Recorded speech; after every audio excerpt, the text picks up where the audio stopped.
अचानक से मुझे जाना पड़ रहा है हल्द्वानी, क्योंकि कल सुबह 9 बजे है मेरी बहन का एग्जाम। मेरी बहन इतनी ज्यादा डरपोक है कि वो कहीं अकेली जा ही नहीं सकती, इसलिए मुझे भी इसके साथ जाना ही पड़ता है। तो हम बैठ गए खटीमा से दोपहर 2 बजे वाली बस में हल्द्वानी के लिए। अभी ये बस खटीमा से फर्स्ट बस स्टॉप नानकमत्ता तक पहुंची ही थी कि मेरी भुक्कड़ बहन को भूख लग गई। अभी हमें लगातार 3 घंटे का सफर करना है, उसके बाद ही हम पहुंचेंगे हल्द्वानी। तो मेरी बहन यहाँ पे लेके आई है चिप्स और कोल्ड ड्रिंक।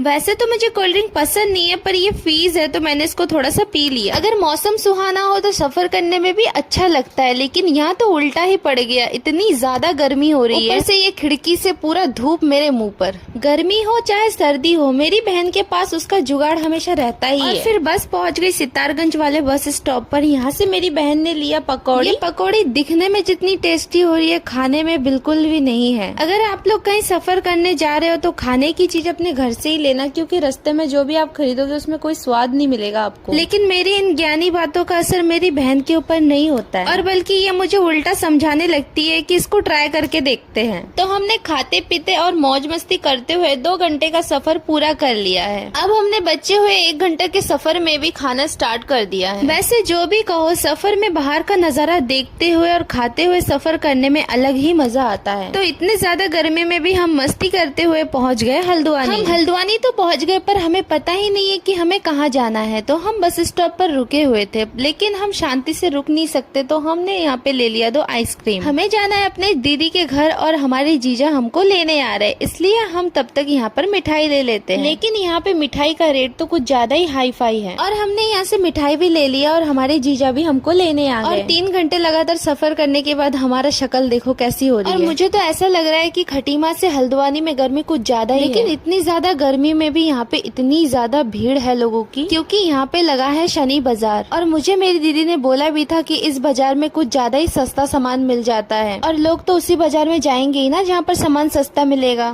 फिर हम पहुँच गए हल्द्वानी की गलियों से मेरी दीदी के घर। हम खटीमा से 2 बजे निकले थे और दीदी के घर पहुँचने तक 6 बज गए और शाम भी हो चुकी है। और यहाँ पे दीदी हमारी करने लग गई खातिरदारी। और ये है मेरी दीदी का खुरापति लड़का, जो बहुत ही क्यूट है। और फिर हम सब ने यहाँ पे फ्रूट्स खाए, पानी पिया और मिठाई खाई। फिर थोड़ी देर बाद जीजा अपने लोकल की एक दुकान से हमारे लिए मोमोज लेके आए। मेरी बहन को कोई फर्क नहीं पड़ता है कल उसका पेपर है क्या है, उसको कोई टेंशन ही नहीं है, उसको बस खाने से मतलब है। और आज हम अपने दीदी के मेहमान हैं, तो उसने हमारे लिए रात को बनाई टेस्टी टेस्टी बिरयानी। मुझे सच में नहीं लगा था कि मेरी दीदी इतना टेस्टी बिरयानी बना सकती है। ये खाने में काफी टेस्टी हो रहा है। पता नहीं इसने कब सीखा इतना टेस्टी खाना बनाना। तो मिलते हैं आपसे अगली वीडियो में। Tata bye.